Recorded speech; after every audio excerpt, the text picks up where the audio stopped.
Ce texte appellerait un commentaire méticuleux. Deux points toutefois se dégagent clairement. Premièrement, les deux objets de cette science, l'ordre et la mesure, ne sont pas à placer sur le même rang. Il faut plutôt dire que les problèmes d'ordre se posent ici à propos des problèmes de mesure.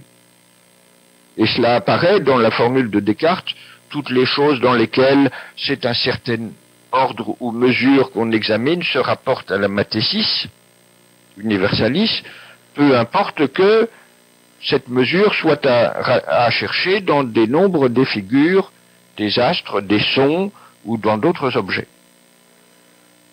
On ne doit pas dire donc la mathésis universalis est premièrement science de l'ordre et en second lieu science de la mesure. La relation entre les deux objets rend les choses plus compliquées. Il faut dire, je crois, la mathésis universalis est la science de l'ordre dans les questions de mesure. Son domaine reste celui du mesurable.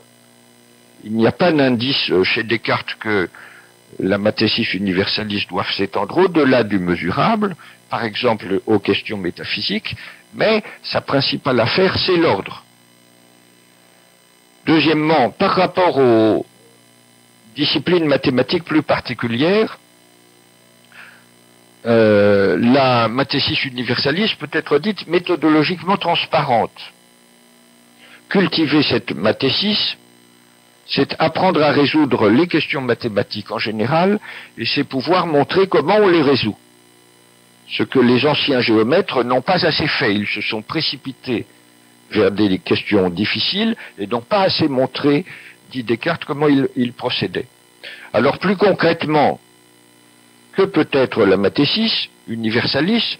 C'est ce qu'on découvrira, me semble-t-il, en sortant de la règle 4, et en se demandant dans quelle partie des règles pour la direction de l'esprit Descartes a pu en donner un ou plusieurs exemples.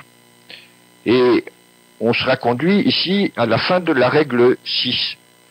Ici, Descartes a commencé à expliquer comment l'ensemble des objets ou des termes d'une question quelconque, autrement dit, tout ce qu'il y a à considérer ou à prendre en compte pour résoudre cette question, peut être mis en ordre par l'esprit.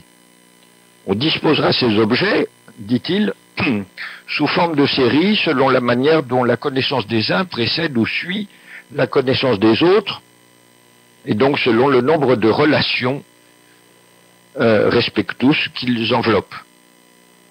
Mais le propos cartésien se déplace en fait du problème de la constitution de ces séries à la question de la plus ou moins grande difficulté des questions auxquelles une seule série peut prêter, selon que tel ou tel terme dans cette série sont connus ou inconnus.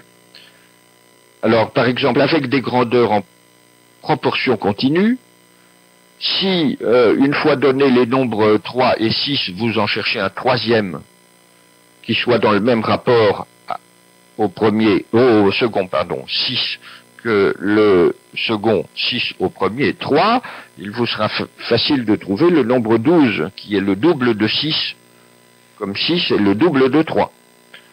En revanche, si on vous donne 3 et 12, et qu'on vous demande de trouver le nombre du milieu, la moyenne proportionnelle, l'opération est déjà plus compliquée, donc la question plus difficile. Or, remarque Descartes, on peut souvent trouver le moyen d'économiser les opérations de l'esprit en réduisant le degré des difficultés. Par exemple, si on vous donne les nombres 3 et 48 et qu'on vous demande de chercher les 3 nombres intermédiaires pour former une série en proportion continue, ça paraîtra d'abord très compliqué, mais si vous commencez par chercher le nombre du milieu, à savoir 12, il vous sera plus facile ensuite de trouver les deux autres moyennes, à savoir 6 et 24. Et en cela, vous serez resté dans une séquence d'opérations certes plus longue, mais au niveau de difficulté de l'opération précédente. Or, qu'est-ce qu'ajoute ici Descartes? Descartes dit, même si toutes ces choses sont si évidentes qu'elles apparaissent presque puériles, je comprends en y réfléchissant attentivement de quelle manière s'imbriquent toutes les questions qui peuvent se poser touchant les proportions ou les rapports des choses et dans quel ordre on doit les examiner. Et ce résultat à lui seul, écrit toujours Descartes, résume l'essentiel de toute la science mathématique pure. Alors ça n'est pas là un texte isolé dans les règles pour la direction de l'esprit. L'exemple des grandeurs en proportion continue reviendra 2 fois dans la suite du texte, et donc je pense qu'il faut bien y réfléchir, et s'agissant de la mathésis universaliste cartésienne, conclure ce qui suit.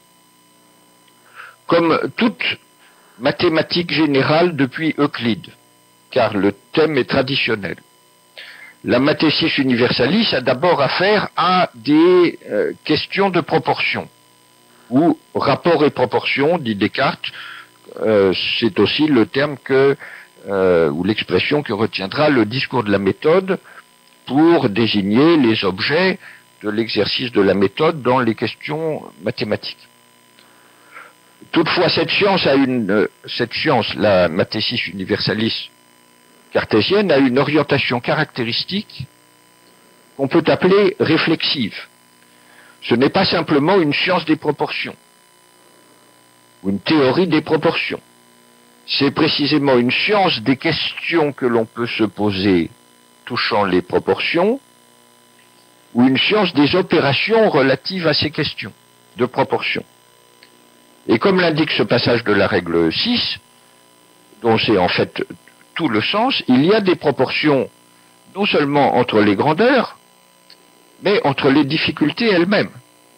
On peut donc dire non pas seulement la mathésis universalis est la science générale des proportions et des rapports, des choses, mais aussi la mathésis universalis est la science générale des questions de proportion, et plus précisément encore, la mathésis universalis est la science générale des proportions entre les questions de proportion. Et c'est par là que le concept de la mathésis universalis, communique avec le concept de la méthode que Descartes fera prévaloir partout ailleurs. La méthode vise à économiser les démarches de l'esprit, à les rendre aussi simples et efficaces que possible, à partir d'un examen préalable de la structure des questions à résoudre, examen qui débouche sur une mise en ordre de ces questions.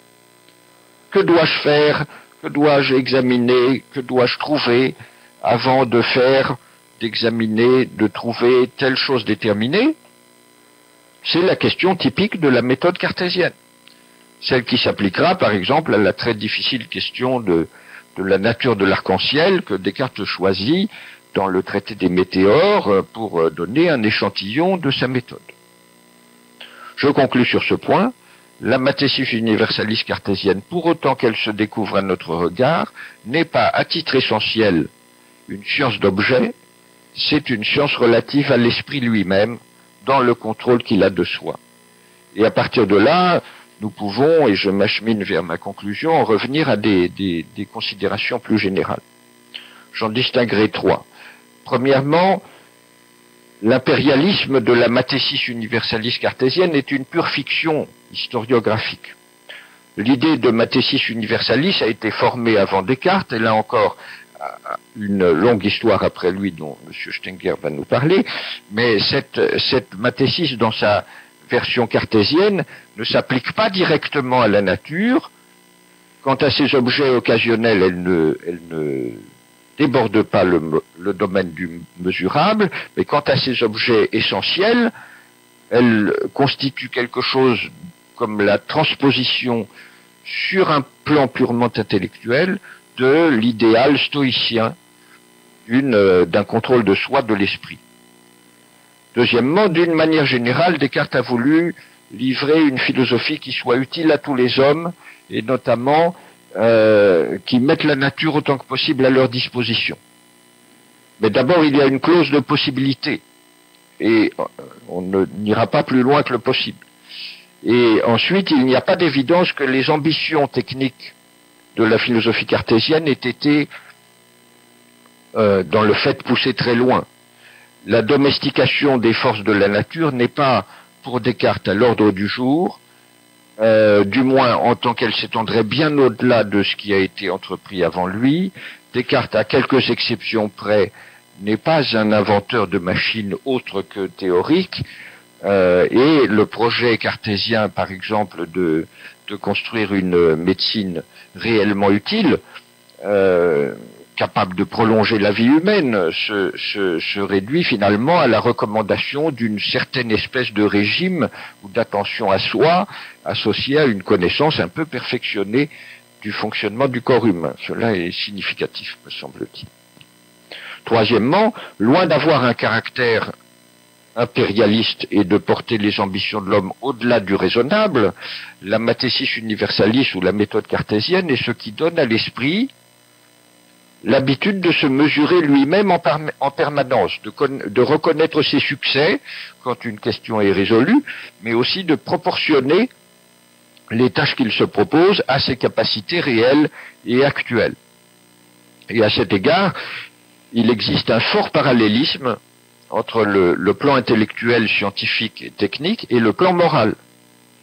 Quand Descartes dira dans Les Passions de l'âme, à propos des hommes qui ont appris le bon usage du libre arbitre, les généreux dans le vrai sens du mot, que ces hommes sont naturellement portés à faire de grandes choses, et toutefois à ne rien entreprendre dont ils ne se sentent capables, au-delà de ce qu'ils se sentent capables d'entreprendre, il retiendra, en disant cela, comme une dimension essentielle de la vertu, l'attention portée à ses propres forces. Le généreux s'attache, selon les termes du discours de la méthode, à procurer autant qu'il est en lui, autant qu'il le peut, le bien général de tous les hommes, mais s'il va jusqu'au bout du possible, il ne tente pas l'impossible, au sens où il s'imaginerait un pouvoir ou une puissance qu'il n'a pas. Eh bien, le Descartes dérégulé, notamment celui de la règle 1, a déjà cela en tête, et c'est pourquoi la méthode cartésienne, qui reprend en soi certains des traits de la mathésis universalis, avec une portée plus générale, cette méthode est une école de prudence et non pas de témérité. Je vais peut-être m'arrêter là pour ne pas abuser de mon temps.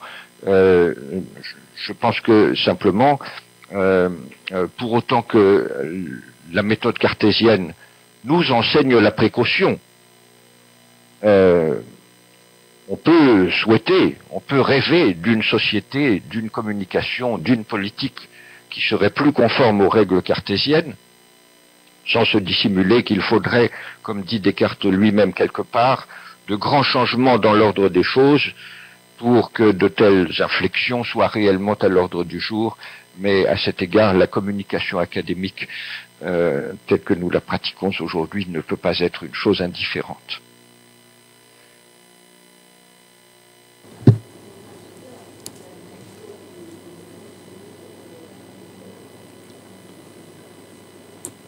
ありがとうございました。マテシス・ユニベルサーリスについて、多分これまでカンブシネルさんから伺ったことのない豊かな内容を展開してくださったと思います。